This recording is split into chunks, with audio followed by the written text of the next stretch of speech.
The president there saying, "I could not be prouder of the men and women in uniform," saying this is a good day for Americans, that the world is a safer place because of the death of Osama bin Laden, reminding this country that there is nothing we cannot do, again invoking the spirit of unity that we heard him first speak about in the overnight hours in our special report as we first learned the news about 12 hours ago. I want to bring in our chief White House correspondent, Jake Tapper. And Jake, you've learned more about laying Osama bin Laden's body to rest at sea and how that was transported, how that was fulfilled, and what can you tell us about that?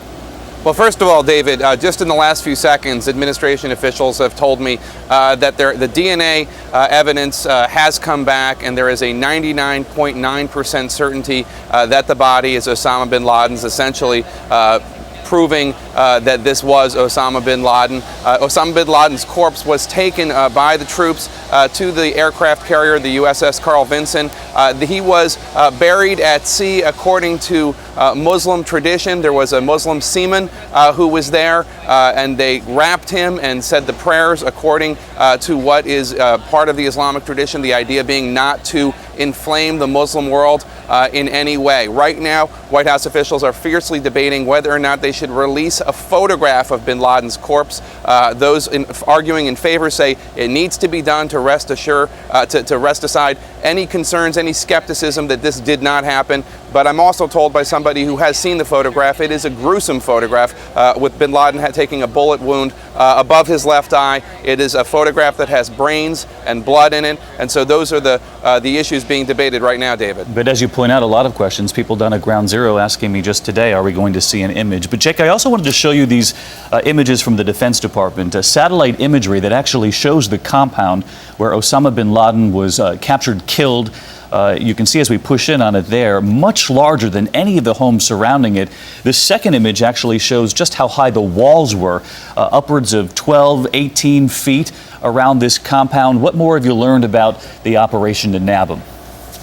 Well, this compound itself is one of the reasons why intelligence officers were so sure that something was going on here. They had traced a courier that had links to bin Laden to this area in 2009. Then in August and September 2010, they found this compound, and it was all the information, all the details you just described. It was tough to get in, a few windows, high walls, extra security, no television, no phones, no internet, that made them very suspicious. The more they looked at this compound, the more they said there was a high value target in this compound, and ultimately they were not sure bin Laden was in the compound until the Navy SEALs stormed the compound on Sunday and delivered the message, yes, it is Osama bin Laden. Incredible work from those elite American forces. Jake Tapper, I know you've been up all night. We appreciate your continued reporting on this. We are going to return now to your regular programming, and we hope you'll stay with abcnews.com for the latest all day long.